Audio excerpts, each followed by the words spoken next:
নমস্কাৰ পুনৰবাৰ এটা আমি ভিডিঅ'লৈ আহিছোঁ আপোনালোকক এটা সুন্দৰ প্ৰডাক্ট ৰিজাল্ট আমি দেখাবৰ কাৰণে চেষ্টা কৰিম যোনটো অদ্ভুত আৰু অবিশ্বাস্যকৰ এটা ৰিজাল্ট হয় সাধাৰণ মানুহে যদি এইটো কথাটো শুনে নিশ্চয় আচৰিত হৈ যাব এনেকুৱা ধৰণৰ এটা অদ্ভুত ৰিজাল্ট হয় মই আপোনালোকক দেখাব বিচাৰিম আমাৰ লগত এগৰাকী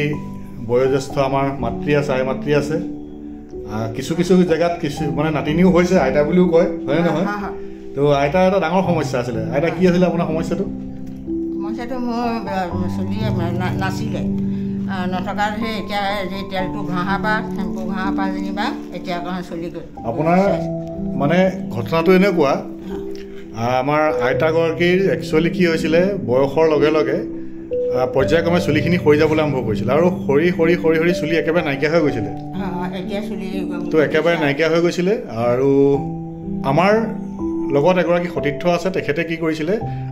আইতাক ভিংগৰাজ তেলটো আৰু চিচি চেম্পুটো ব্যৱহাৰ কৰিবৰ কাৰণে দিছিলে আৰু দিয়াৰ পাছত মোটামুটি ৩-৪ মাহমান ব্যৱহাৰ কৰিছে ৩-৪ মাহমান ব্যৱহাৰ কৰাৰ পাছত এতিয়া আইতাৰ ভাল লগা কথাটো কি আইতাৰ এই বয়সতো আপোনাৰ মোটামুটি ৭০ বছৰটো পাৰ হৈছে চাগে 82 মান হৈছে এই বয়সতো আইতাৰ চুলি ওলাই গৈছে চব মানে অদ্ভুত এটা ৰিজাল্ট হয় যোনটো ৰিজাল্ট মানে মানুহেতো বিশ্বাসো নকৰিব যেতিয়ালৈকে চকুৱে নিজে নেদেখিব যেতিয়া আইতাৰ মুখেৰে কথাখিনি নুশুনিব হয়নে নহয় তো আইতা আপুনি 100% ৰিজাল্ট পাইছে বস্তুকেইটা ব্যৱহাৰ কৰি ভাল পাইছে কোনকেইটা বস্তু ব্যৱহাৰ কৰিছে এবাৰ দেখুৱাই দিয়কচোন এবাৰ এইফালে দেখুৱাই দাঙি দিয়ক তো ধন্যবাদ আপুনি ৰাইজক কি ক'ব ব্যৱহাৰ কৰিবলৈ ক'ব ৰাইজক ব্যৱহাৰ কৰিবলৈ ক'বনে আপুনি